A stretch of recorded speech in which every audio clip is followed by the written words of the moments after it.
Então eu vou pedir-lhe o nome completo. Fernando António Pinheiro Correia. E o nome pelo qual é conhecido profissionalmente, o seu nome Fernando profissional. Correia. Local de data de nascimento. 4 de julho de 42, Coimbra. Escolaridade, qualificações. Mestrado em Ciências da Comunicação. Conhecimento de línguas. Francês e mediamente inglês. Suficientemente inglês. Profissão dos pais. Licenciados em Histórico-Filosóficas, investigadores e escritores e... E número de carteira profissional. 13. Quem é Fernando Correia?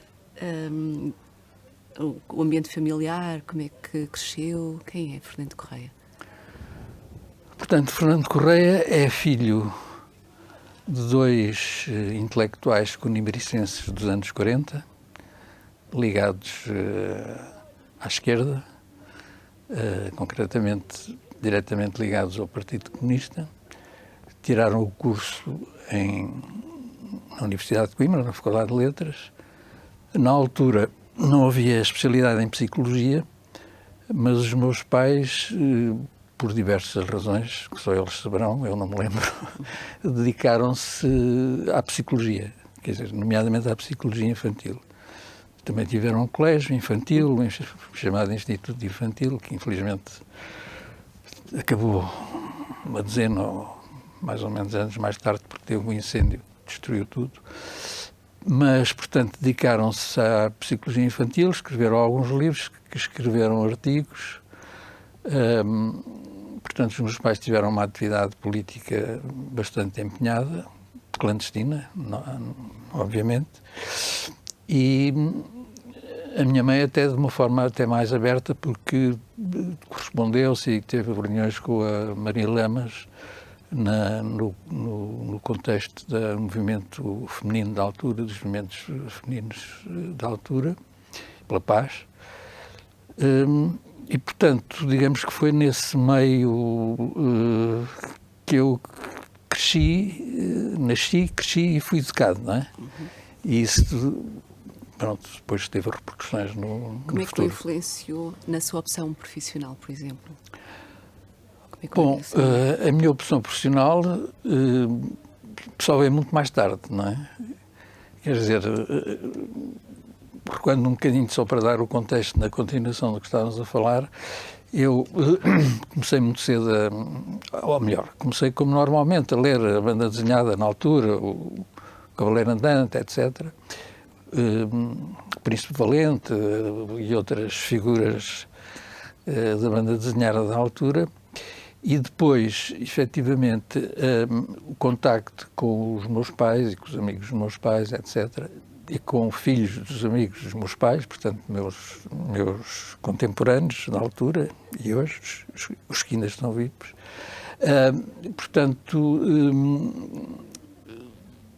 eu há tempos pus-me a pensar porque é que me dediquei ao jornalismo e tracei um passado que já vem muito de trás, não é? Tem a ver, por um lado, pelos interesses intelectuais, digamos assim, familiares, do contexto familiar, e da própria atividade dos meus pais, que escreveram livros e escreveram artigos sobre a especialidade, sobre as questões da psicologia infantil. A minha mãe, aliás, foi aluna de um professor muito conhecido na altura, depois, entretanto, que era um professor belga que estava cá, que era o Émile Planchard, que tem inclusive uma sala na Faculdade de Letras lá de Coimbra, com o nome dele, e pronto, foi padrinho do meu irmão, que é um bocado mais novo que eu, e, portanto, havia um contexto que me interessava, num primeiro plano, pelas questões mais intelectuais, mais, digamos, não propriamente só daquelas que são normais nos jovens, nas crianças e nos jovens. Depois, digamos que a primeira atividade, digamos assim, que eu tive foi...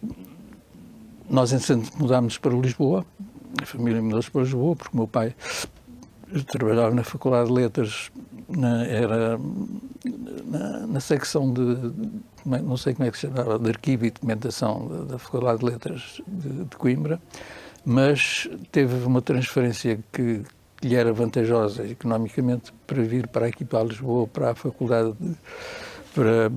na altura acho que era Instituto de Ciências Veterinárias, que era ali ao pé do Liceu Camões.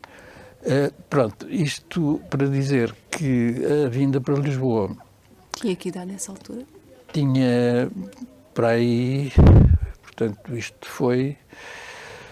Eu fiz o liceu em Coimbra até ao 6º ano, portanto foi por volta dos 15 anos, por volta dessa altura.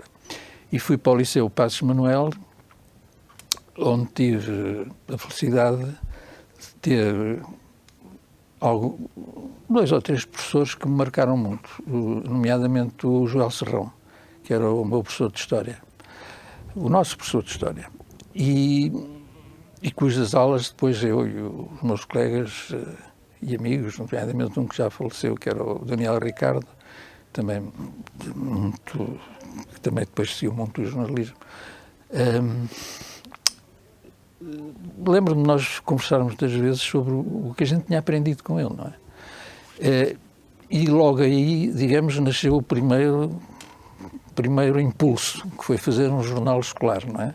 Que se chamava Inícia, com T, portanto, latim, não é? A minha estreia, entre aspas, no jornalismo foi com o jornal escolar, portanto, no 3º ciclo, no 6º ano, do jornal Inícia no Liceu Passos Manuel, com o Daniel Ricardo, enfim, com outros, o Carlos Pimenta, que não sei o que é feito dele, outros rapazes da altura, dos quais o meu grande amigo e colega depois e camarada da profissão foi o Daniel Ricardo, não é? E nesse jornal, digamos, foi efetivamente a estreia como, entre aspas, como jornalista, não é? Depois, o prosseguimento deste tipo de interesse concretizou-se poucos anos envolvidos, ou um ano, ou meses, com a participação no suplemento juvenil do Diário de Lisboa, que era dirigido pelo Mário Castrinho, que tinha, digamos, colaboração de muita gente, que depois veio a dar escritores, ministros, Mariano Gago, por exemplo, estou-me agora a lembrar, pronto, e outra gente, o Pacheco Pereira também colaborou, e outras mais novos que eu, na maior parte deles, e depois, efetivamente, digamos que aí foi a oportunidade, assim, um bocadinho mais séria, foi um passo adiante na participação no jornalismo, não é? Até porque tive, digamos, a oportunidade de teria, suponho que uns 17 anos, a oportunidade de ter sido cortado pela censura.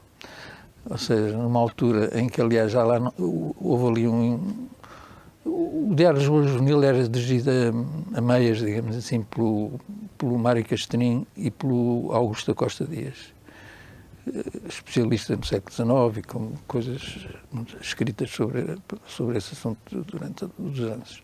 Bom, a certa altura houve ali um interregno em que eles...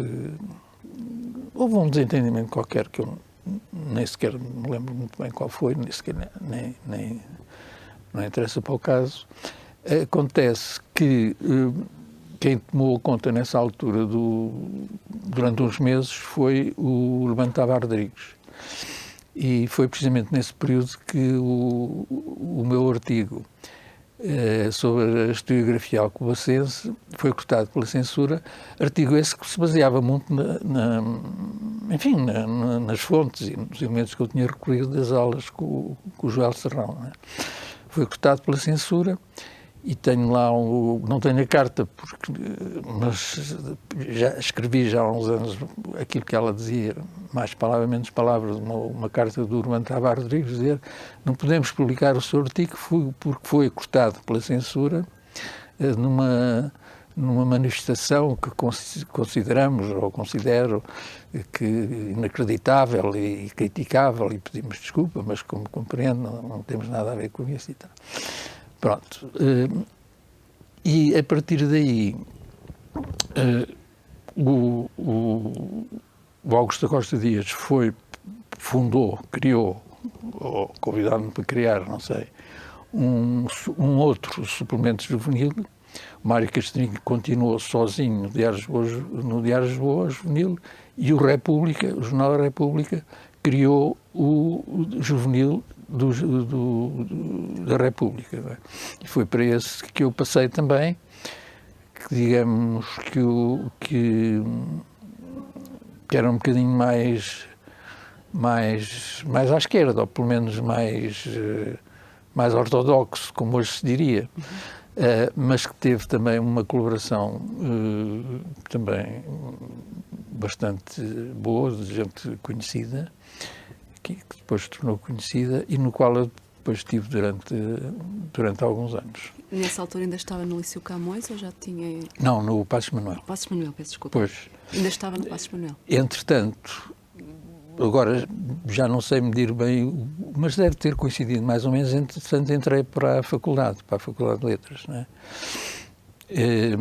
Para o curso de Filosofia, que na altura, não é? O curso de Filosofia, onde, portanto, eu entrei em 1961-62, que coincidiu com a primeira grande crise académica dos anos 60, com as greves, portanto, tudo isso. Eu fazia parte da Associação Académica, da direção, não da Associação, porque em Letras só havia a pró-Associação Académica, não é? Em Direito, Medicina, Técnico e, salvo erro, Ciências tinham a Associação, porque já vinha de trás.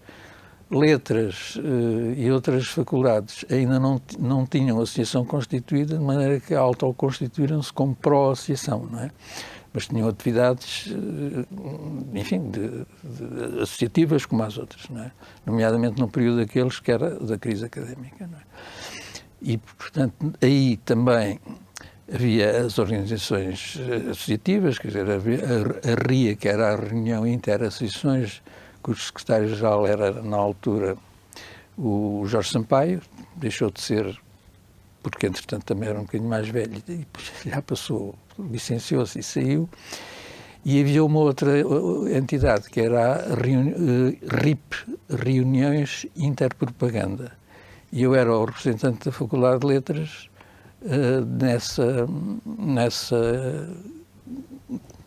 nessa estrutura interassociativa que era a RIP.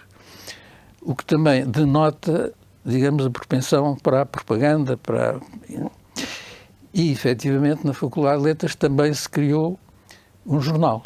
Não é? Um jornal, o presidente da associação nessa altura era o Medeiros Ferreira, José Medeiros Ferreira. Depois havia outras pessoas conhecidas que eu, infelizmente, já não vejo há muitos anos, que é uma Teresa Amado, por exemplo, a Maria Medita, que dá aulas em Económicas, e outra gente. E criámos um jornal. O Vasco Polido Valente também estava lá nessa altura, também é um bocadinho mais velho. Criou-se um jornal da Faculdade de Letras, que era o Grafia. O Souto Maior Cardia também, que participou ativamente disso, não é? Criámos um jornal do qual eu fazia parte, não é? O jornal foi, como outros, o Célebre Quadrante, por exemplo, a Faculdade de Direito e outros, foram proibidos pela censura e completamente impedidos de continuar a publicar-se. E nós, então, publicámos um segundo jornal, igual ao primeiro, cujo título não era Grafia, mas era Idão, o qual também foi apreendido, e publicámos um terceiro, cujo nome tive a ver se me recordar e não me recordo, nem tenho nenhum exemplar. Aí também eu participei, enfim, como aos outros, mas participei na feitura e na escrita do jornal. Também no quadro das reuniões associativas da altura, havia uma instituição que ainda há, que é o SCDUL, Centro Desportivo Universitário de Lisboa, que foi, digamos, azar. Posso continuar? Que foi tomado pelas associações de estudantes, que o CDUL organizava os jogos interuniversitários, jogos de futebol, de atletismo, de rugby, etc., das diversas faculdades, que aliás ainda existe, o CDUL ainda existe, como clube, não, já com a imagem que tinha no princípio. E o CDUL resolveu fazer um boletim do CDUL, um boletim de informação sobre as entidades e tal. Chefe de redação do boletim do CDUL fui eu, não é? Era de letras e não sei o quê e tal. E eu aceitei logo e propus-me.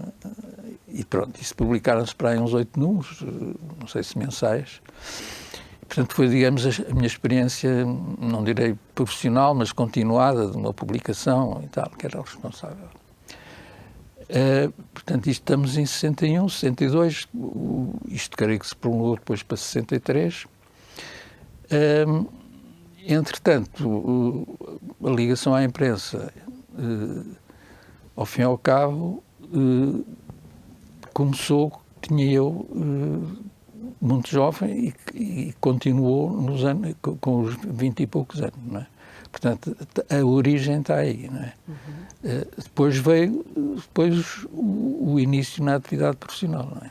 Depois poderei falar, não é? Então, como é que começou essa sua carreira mais profissional, muito sólida? A carreira mais profissional começou, portanto, eu estava na redação do Diário Popular, com grandes figuras do jornalismo que a redação tinha na altura, o Jacinto Batista, o Batista Bastos, o Mário Ventura Henriques, enfim, gente da escrita e da investigação, etc., e outros.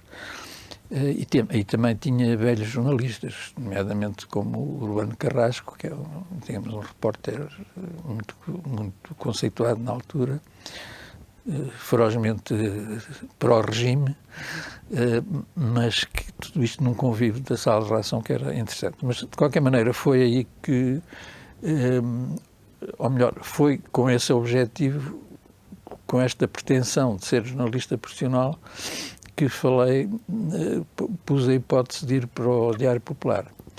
Felizmente, por coincidência, nessa altura, o Diário Popular tomou uma iniciativa que foi fazer um curso de formação jornalística. Eu tenho uma fotocópia até de uma notícia que saiu, que é o primeiro curso de jornalismo em Portugal, que era feito, durou para aí um mês, tinha aulas teóricas e práticas, quer dizer, praticamente todos os jornalistas da redação do Diário Popular de então, todos não, mas assim, os 10 ou 12 principais na altura da redação tinha uns 30 ou 40, não é? Tinha muita gente, não é? Mas todos eles deram aulas e depois fazíamos exercícios práticos, não é? Fizemos uma prova de admissão, porque concorreu muita gente, não é? Lembro de alguns que concorreram, por exemplo, o Adelino Gomes e outros, não é? Enfim, jovens da minha altura, interessados no jornalismo, e depois, terminado o curso, a ideia era que ficassem os 3 primeiros classificados no curso, entrassem para a redação do Diário Popular. Eu fiquei em 4º lugar, mas o Diário Popular decidiu que em vez de 3 iria meter 4, porque achava que eu também devia entrar, o que foi para mim uma grande satisfação, porque em vez de 3 passaram a ser 4 e o 4º era eu. E isso fez-me entrar para a redação do Diário Popular. E foi, digamos, aqui sim a entrada no jornalismo profissional, não é? Propriamente dito. Não é? O que se aprendia nesses cursos? Nesses cursos, eu tenho o programa desses, tenho as aulas, não tenho o texto das aulas, mas tenho os sumários e os horários, tudo isso. Aliás, não tenho, porque emprestei ao Gonçalo, que está a fazer um doutoramento, um pós-doutoramento sobre o Diário Popular. O Gonçalo, que é o diretor da National Geographic e que tem, isto não interessa, depois vocês cortarão, mas tem 2 livros publicados sobre um que é Não Parem as Máquinas, e um outro cujo nome não me lembro, O Inspetor da PIDE, que nunca existiu, ou uma coisa assim, que são feitos de pequenas histórias, pequenas, enfim, algumas páginas de livros antigas sobre jornalismo, que é uma coisa que ele se integra muito, se interessa muito. Aliás, tem uma vasta biblioteca sobre o jornalismo do século XX. Bom, isto para dizer que ele está a fazer esse doutoramento e eu passei-lhe essas informações que tinha. Não é? As aulas eram dadas pelos jornalistas da redação, não é? Os redatores, não é? Do Diário Popular, cada um fora da sua especialidade. Quer dizer, o Manuel Magro, que era dos poucos licenciado em Direito, fez sobre política internacional, noticiário internacional, digamos assim. O Urbano Carrasco sobre reportagem, o Batista Bastos, que era mais conhecido, e ficou sempre mais conhecido como jornalista propriamente, mas era um jornalista muito ligado à paginação, não é? À tipografia, portanto, aos tipógrafos, não é? E que fazia aquilo que se chama o fecho, que o fecho era feito na tipografia, quer dizer, a maqueta fazia-se na redação e depois o redator, paginador, ia para a tipografia, falava com o chefe de tipografia, enfim, com as pessoas que estivessem, e era ali que se paginava no chumbo, não é? Em função da maquete, os jornais, as páginas dos jornais, dos suplementos, etc. Bom, o Batista Bastos fez uma aula, ou uma ou duas, já não me lembro, sobre esta ligação entre o jornalismo escrito e o jornalismo impresso. Portanto, mais de meio caminho andado para o jornalismo, para o jornal em papel, não é? Mas também tivemos aulas de administração e de gestão de empresas, etc. E tivemos também aulas a abrir e a fechar do grande impulsionador do curso, o jovem Dr. Francisco Balsemão, que na altura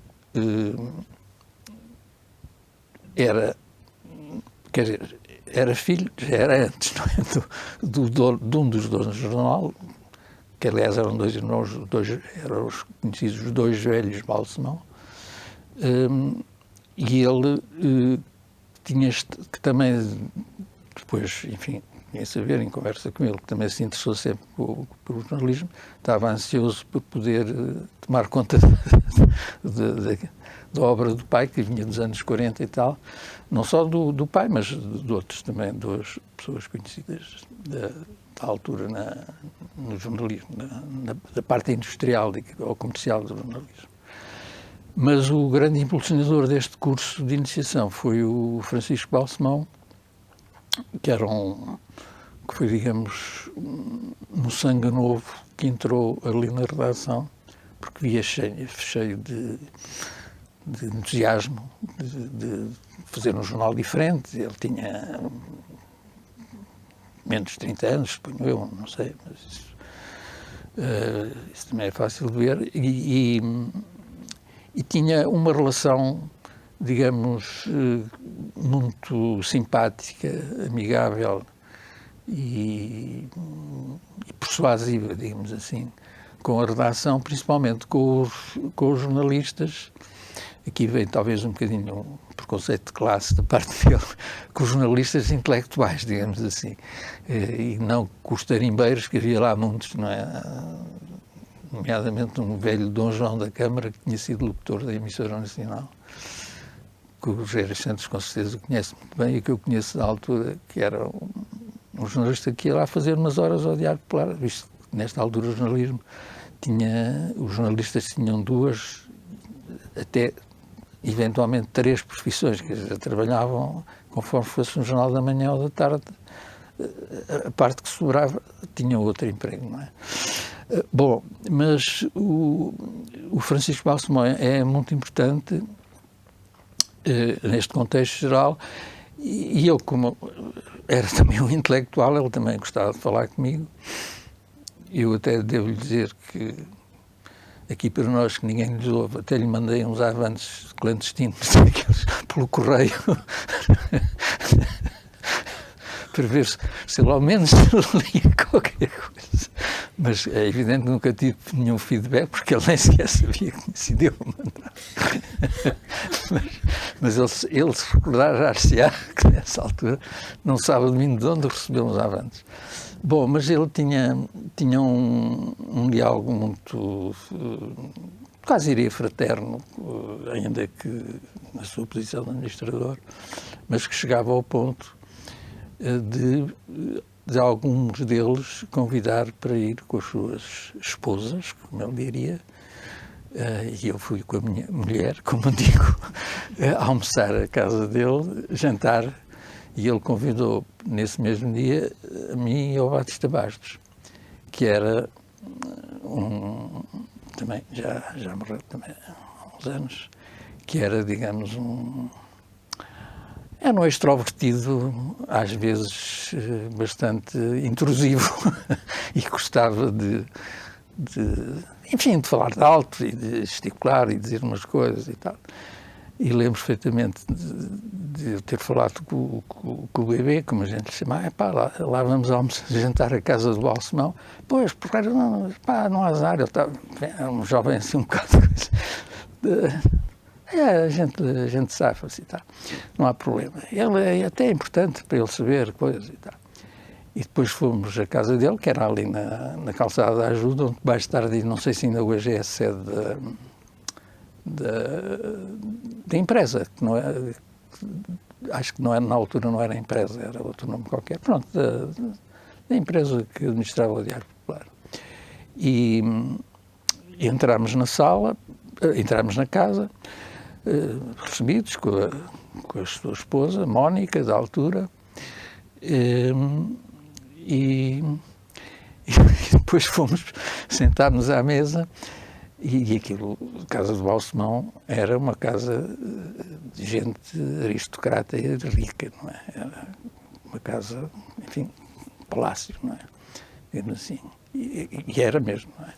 E a certa altura estávamos à mesa e entra uma senhora, que era a empregada de mesa, com uma crista de pano branco, não é?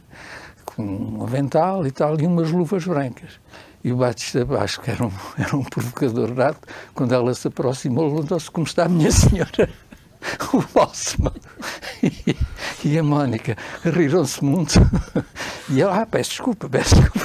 Tudo uma fita, não é? Foi um show-off, não é?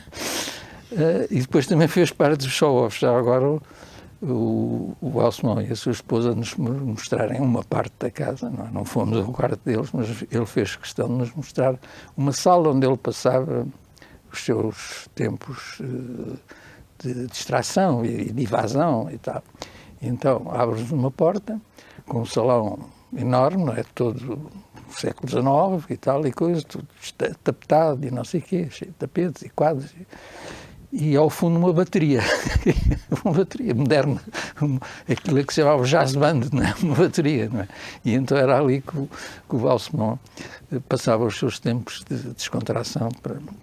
Bom, isto são pormenores que não vêm ao caso, só indiretamente, mas que têm a ver, digamos, com a minha inserção no Diário Popular, e fazendo parte, digamos, do grupo não direi do grupo Balsemão, porque não se pode falar nisso, mas das pessoas com quem o Balsemão simpatizava e que ele via, por serem mais novos, etc., que estavam interessados numa renovação do jornal. Enfim, desenvolver uma série de ideias que ele tinha sobre o jornalismo. Diga-se entre parênteses que ele tinha feito a tropa com uma figura que, entretanto, morreu logo a seguir ao 25 de Abril, no cérebro desastre de aviação, que era o Amaro da Costa, e que tinha trabalhado com o Amaro da Costa como alferes miliciano no gabinete do Calusa da Arriaga, que era chefe de qualquer coisa, chefe do Estado-Maior do Exército, qualquer coisa, onde fizeram um jornal, ele e o Amaro da Costa fizeram um jornal. E o bichinho do Balsemão no jornalismo começou por aí. O do Amaro da Costa depois prolongou na imprensa católica e noutros sítios, entretanto morreu. Mas isto para dizer que no Diário Popular havia um clima em que havia o grupo Balsemão e o grupo Brás Medeiros, que era um velho fundador também do jornal, muito ligado ao regime, era inspetor nacional de trabalho na altura em que fundou o jornal, depois tornou-se administrador executivo do Diário Popular, e havia ali uma luta na redação em que o Brás Medeiros se dava com os mais velhos da redação, não é? E o Balsemão se dava mais com os mais novos.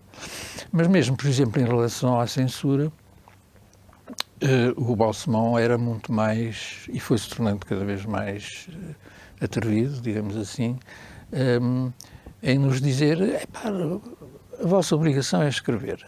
A censura corta, mas nós estamos aqui para escrever. E lembro perfeitamente, por exemplo, de um episódio que não tem nada a ver comigo, mas que ilustra um bocado este clima, é que o Mário Ventura Henriques foi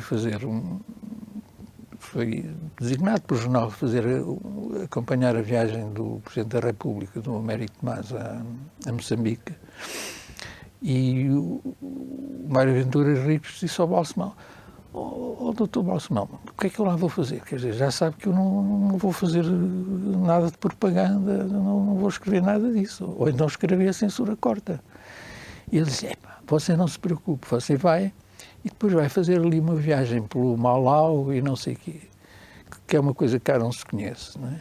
Diz umas coisas triviais sobre o Américo Tomás e depois faça uma reportagem sobre o Malau, a Rodésia. Pronto, daqueles países que era a Rodésia. Portanto, isto como exemplo do espírito do Balsemão, administrador, porque ele depois foi também era administrador, que depois viria a concretizar no Expresso, não é? Mais tarde, não é? Quando o Diário Popular, entretanto, foi vendido, etc., foi para o Expresso.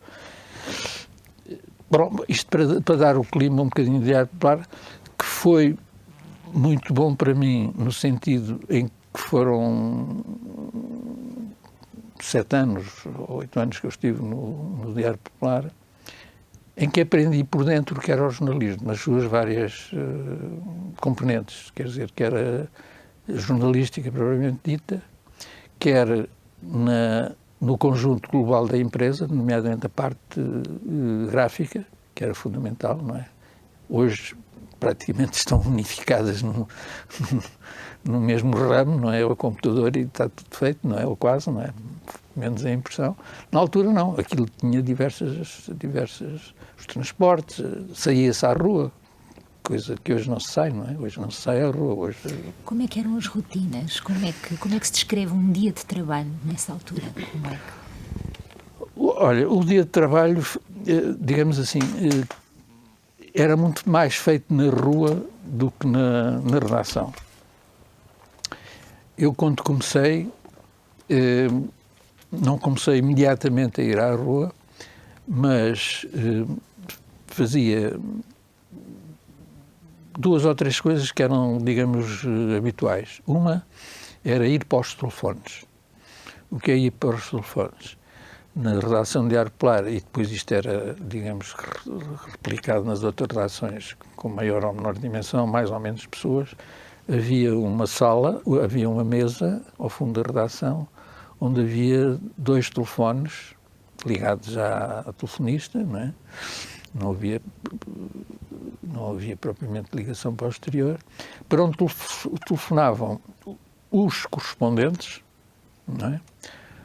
Os informadores e os leitores, sendo que os correspondentes eram aqueles das principais cidades que tinham, digamos, a função, papel oficial e pago de enviar informação para o noticiário regional do Diário Popular, e que mandavam quase todos os dias, umas vezes mandavam por telex, que era uma coisa que existia na altura, não é? Que já deixou de existir há muitos anos. Assim como as notícias das agências de informação vinham pelos telexes. Cada agência de informação, eram umas 3 ou 4, tinha o seu telex, não é? Para onde vinha o noticiário internacional e também as das duas nacionais, que eram a Lusa, a ANI e a Lusitânia. A ANI nacional, a Lusitânia do chamado ultramar, ou seja, das colónias, noticiário das colónias. Bom, portanto, o início foi feito na mesa dos telefones, onde se atendia o telefone, se tomava nota, escrevia-se, depois se ia mostrar ao chefe, neste caso da secção nacional, recebi esta notícia, disse isto e aquilo, você, utilizando uma expressão da altura, cague nisso e ponha no caixote de lixo, isso não interessa nada, ou então faça uma notícia com 10 linhas ou 11 linhas baseadas no que o senhor disse.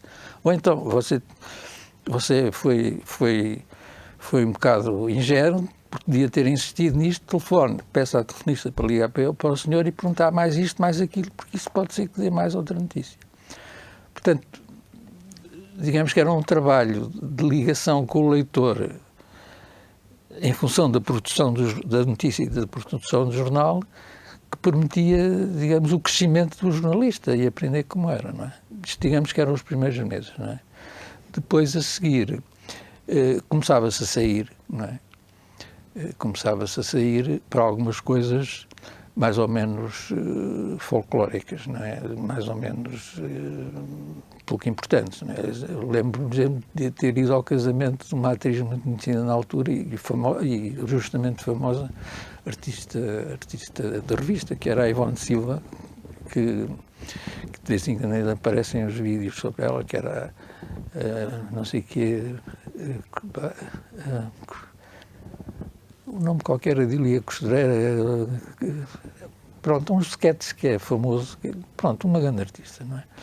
Da revista. E eu fui ao casamento dela para depois fazer meia dúzia de linhas, foi o fotógrafo, claro que fez 3 ou 4 fotografias do Diário Popular, era um jornal popular, não é? Era todos o mais popular, digamos, que era enquanto do Porto era o Jornal de Notícias, não é? Dos quais se dizia o Jornal de Notícias do Porto que quando se mexia nas páginas aquilo escorria sangue. O Diário Popular não era tanto, e mesmo em relação ao Jornal de Notícias do Porto também se exagerava um bocadinho, mas em comparação com o 1º de Janeiro não tinha comparação. E o Jornal de Comércio também pouco, ou o Comércio do Porto, melhor, o Jornal de Comércio era de cá. Mas os 3 do Porto eram o Comércio do Porto, o 1º de Janeiro e o Jornal de Notícias. O 1º de Janeiro era o jornal da bagusia liberal, em que a norte do Mondego, toda a gente que era da oposição lia era o 1º de Janeiro. E mesmo a sul, o 1º de Janeiro tinha muito prestígio porque era bastante liberal, não é? Tanto quanto se podia ser como a censura, não é? Como era na altura. Mas distinguia-se dos outros, não é?